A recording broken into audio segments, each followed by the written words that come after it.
guys, welcome to BMW Vlog and welcome to Munich once again. This is probably one of my favorite places because I've been coming here for the last probably 10 years to see some secret cars or production cars before they come out. And of course, always I enjoy talking to a designer because, you know, there is nobody better to tell the story about the car than an actual BMW designer. So with me today, I have Christopher Weil, Head of Exterior Design at BMW. And today we have here the BMW X3 G45, if you care about those code names. So, Christopher, tell me about the car because it is different in many ways. Yeah, it is a lot different than the current X3, so the new generation is completely new. The goal was to make a very monolithic design. Okay. So, tell me what's monolithic design, because I keep hearing that term and it sounds fancy, but I'm not sure what it is, honestly. yeah, monolithic does mean that we are super clean. Okay. So we erased every line which we don't need. We have super clean shear surfaces. The surfaces are kind of diamond cut, so very strong and precise lines.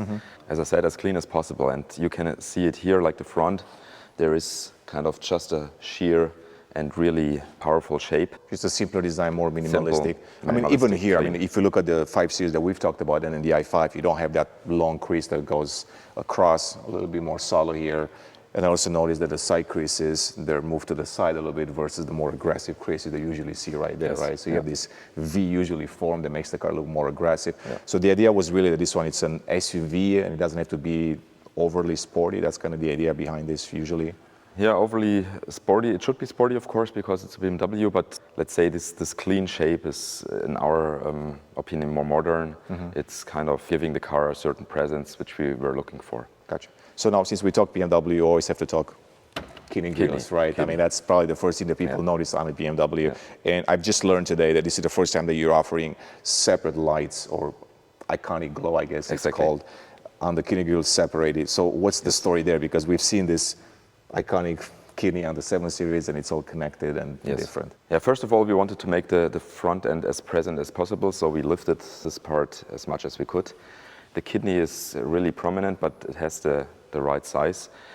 And we wanted to carry the iconic glow through, so we want to really separate both kidneys. So this was doable by moving the sensors out. So the MRR, FRR sensors are located here. It's not anymore in the middle, as you know it from the other models like 5 Series, 7 Series. It's the first car where we have an asymmetrical sensor position, and therefore we could drag the whole light through, and that's kind of painting our main icon, the kidneys. Is this your biggest headache usually, the hiding the radar, the lidar? Yeah, it's always crucial because the best position for radar is up here. And of course, normally it would sit in the middle, as we saw it in the last generations or the current generations. To put it asymmetrical was kind of a headache, but we managed it and it's working very good. It's very functional, and you have different difficulties by moving it out. First, the asymmetrical position. Second, the air you need. So, but also this we could manage. You see the air intake is here. The whole kidney, the upper part of the kidney is closed, but you won't recognize it too much if you step back. It's looking very, let's say, holistic and kind of very modern. There's not any detail disturbing. Because essentially that's a see-through panel right there, so you can kind of see the horizontal slats basically hiding behind. Exactly. Okay. You see here the horizontal slats running through. The horizontal slats are reserved for MPA, as you know, so we wanted to show this as well here. Gotcha. Is this more of a positive angle on the kidney or a negative angle? I can't really tell, honestly. It seems quite upright. But the kidney angle is quite upright, so of course we want always to give the car kind of this shark nose feel. So the inner of the kidney has more a shark nose appearance. The frame of the kidney to cover, let's say, the bumper beam is more upright, let's say. And I got to ask you this because I just spent some time with another car. Probably can't talk about it yet because that comes out after this. But there is this use of piano black everywhere. And it's got pros and cons, I guess. From your perspective, usually it looks more premium. From my perspective, it's easy to scratch it and put smudges on it. Why do you keep using the piano black on design, on bumpers and all of that? We've seen it on the X5s as well. Yes, so the piano black is reserved for the M Sport package and the MPA. It's our signature, so we wanted to give the car a very sporty looks. Okay. And what is the kind of ingredients for the sport package in the latest generation? It's first of all this double kink here, which is running upwards, and secondly this black piece which is framing the air intake, which is making the air intake optically a little bit bigger and connecting to the kidney. And this gives the car a very strong appearance out of front view, a very sporty looks. Okay, now let's talk about the headlights, right? So the iconic double headlamps, they're not there. I guess they're different with light bars today. Is this one closer to the 5 Series than any other car, or which one does it resemble? I can't really tell, honestly. Now this is a new signature, let's say. Here we wanted to combine the upright signature, which we have right now in the current generation, with a more horizontal approach. So we want to fill the room of the headlamp, and we want also to give the car the upright approach for the presence of the car. Okay. So you have the verticality combined with the horizontality, and there we created a double L, if you will. So special on this headlamp is this city light, let's say, so up to 30 kilometers per hour. You just see the signature as it is, so it's not disturbed by the main beam at night, and above 30 kilometers you got then additionally the main beam. So what we wanted to reach is that day and night signature is looking barely the same. Gotcha. Now let's talk about the color before we move to the side, talk about dimensions and size. Dune Gray? Yes. That's the name. Looks like chalk to me, which is cool because it's a very popular color at BMW and also the other brands as well. What was the idea about using this positioning color on the X3 M50? Yeah, that's a new color, and it is kind of a grayish, let's say, or warm gray, if you will. So it's a chalk color, but a warm chalk, and I think it's fitting an SUV concept very well. It's kind of, it has a more rugged look, or it has more off-roady look, and it's a very modern color. Gotcha.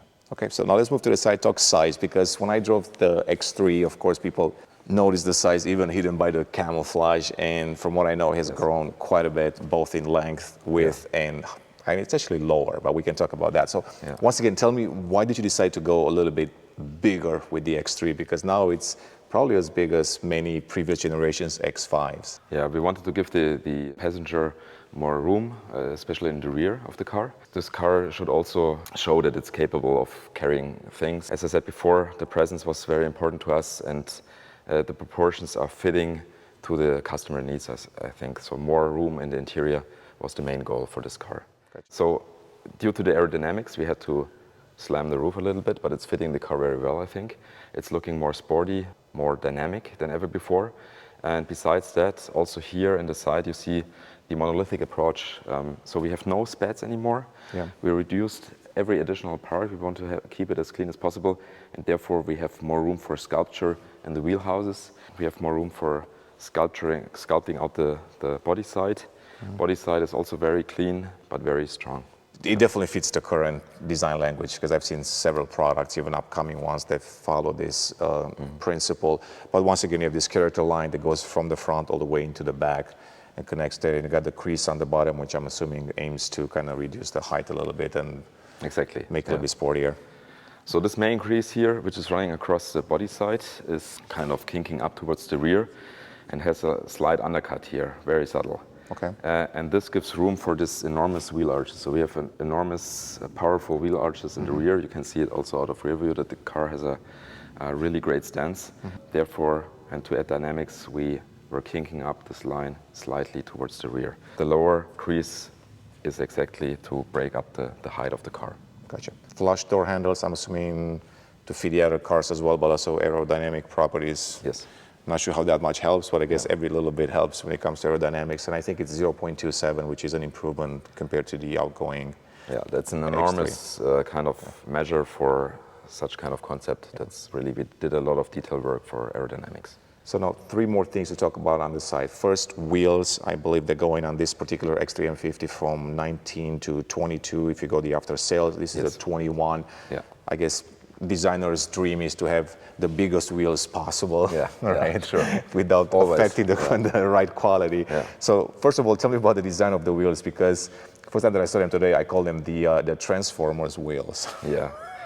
They look cool, but they look Transformers, like they're ready to just pop out and become something else. We have a certain strategy at BMW. So for the performance wheels, we have always the strategy to have a black center of the wheel, and to move the spokes as far out as possible. And the spokes itself are very three-dimensional, as you can see here. Sure. to make them powerful. So it's more a secondary theme.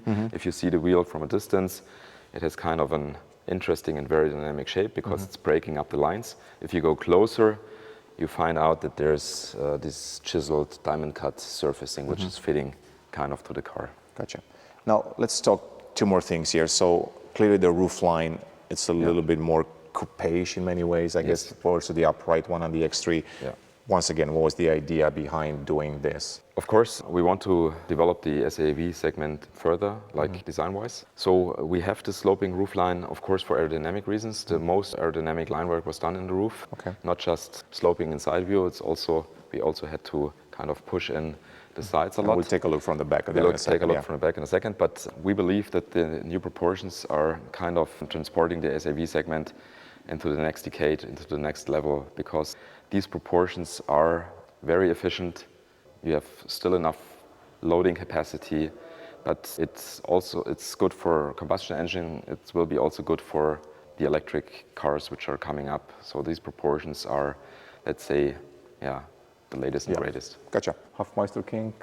Hofmeister King, yeah. Is it still there or not there? Or it's there. It's there. Sort of.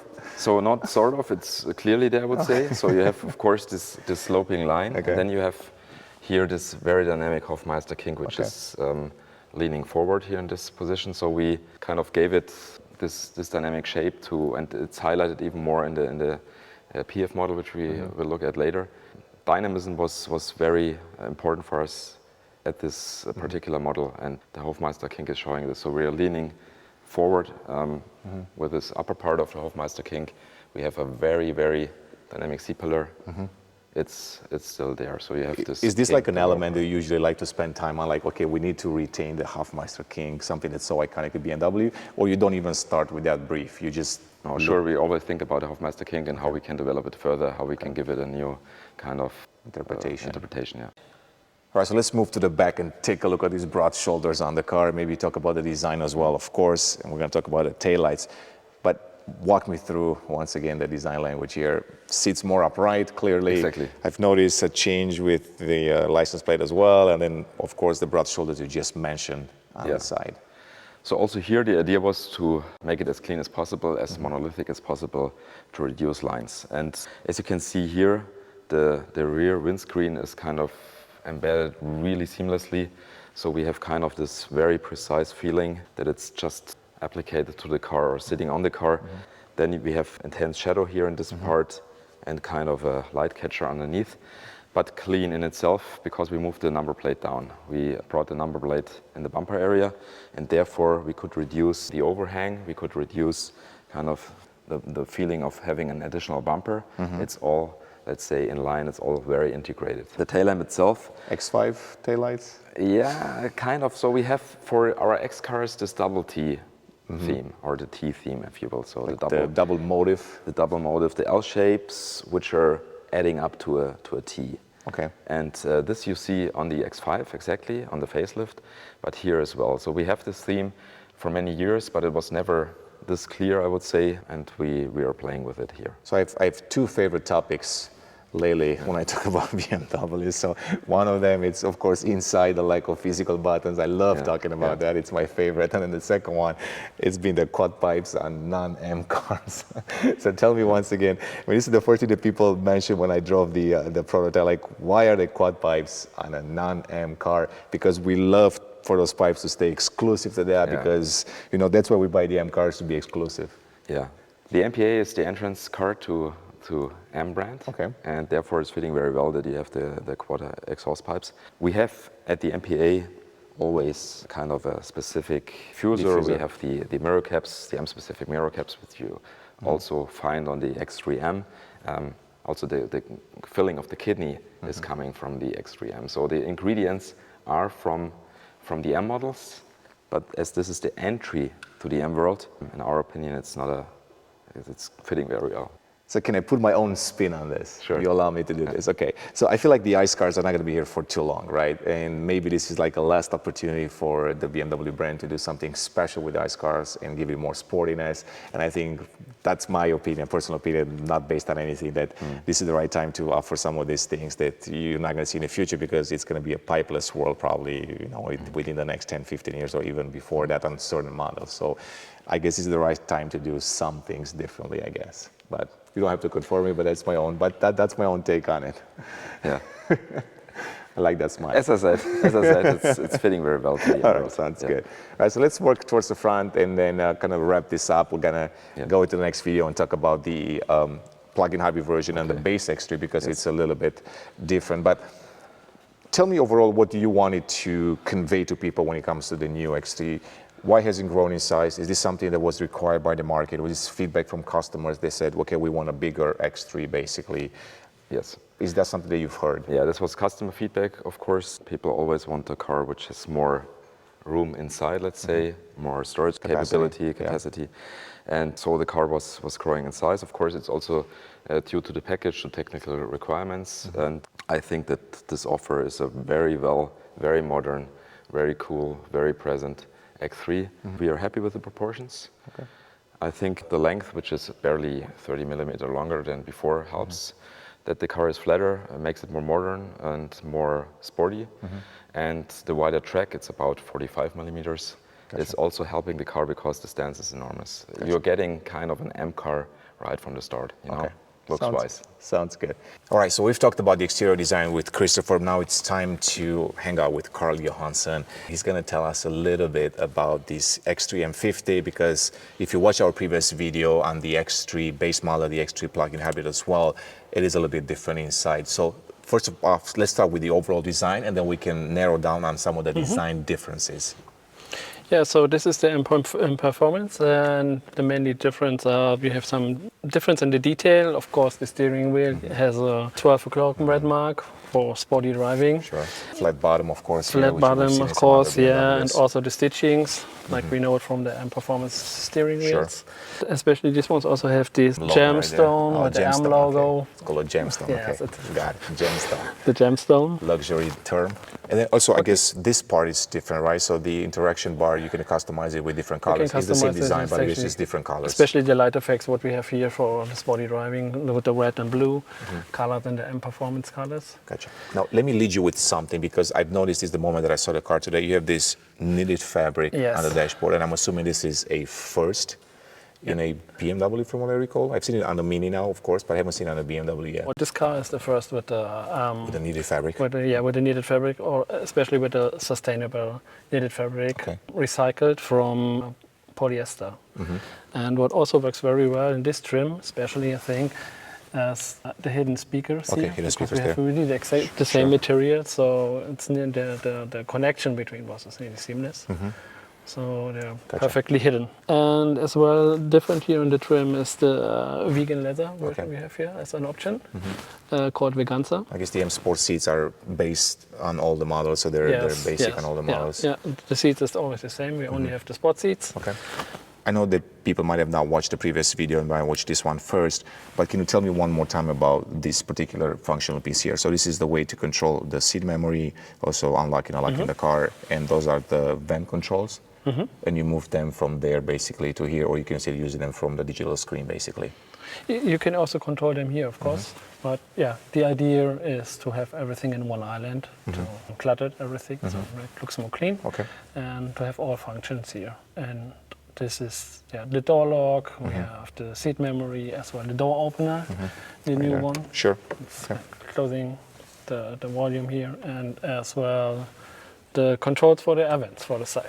Gotcha. Anything else in the car that's different than the other one? You also have the brushed aluminum. It's mainly the trim, the brushed aluminum, different color, of course. Then we have the gemstone here. That cup holder section, the cubby there, it's completely different. Maybe you can tell me a little bit about the idea of having that separation of the cup holders and everything else, because people that haven't watched the previous video, they might not know. So tell me about that. Yeah, the idea behind this is, so we call it jewelry box. The jewelry box, okay. Yeah. Okay. The idea is that the customer has more freedom to how to storage things. So you don't have a classic cup holder where you put the cups in. The idea is more like having a tray, for example, next to your entrance. When you're coming get home and inside, you just throw your keys in there Okay. or whatever you have. And that's also, yeah, the idea. Nice. So you have the WCM for charging. For wireless charging. For wireless charging. I mean, that works really well, especially for the Americans, because we love those, big coffee mugs, and we always struggle with fitting them in there, so that shouldn't be a problem anymore, honestly. So now we can get the biggest coffee mug as possible, so that's great. Now let me ask you about the center console. You moved away from the traditional gear shifter to this toggle shifter. What was the idea there? Actually, as a designer, we don't want to have any buttons at all. So just to unclutter, to be more minimalistic. We're trying to unclutter to be more minimalistic. To having also everything in one island. iDrive control is still there, so still there. That's a positive. I feel like that's a also good glass. thing today. All right, well, thanks for all the details. I guess now it makes sense when you see maybe the two videos side by side to kind of measure the differences. But of course, you see the sportier version. It looks quite cool. So, Carl, thanks so much for all the details. Appreciate it. Thank you so much. Thank you. All right, so that was the X3 M50, the M Performance model. Now we're going to go take a look at the X3 plug-in hybrid because it's a little bit different. It's got a little bit of a twist. We're not going to give that away yet. So if you want to watch the next video, stay tuned. And as always, thanks for watching. We'll see you in the next one.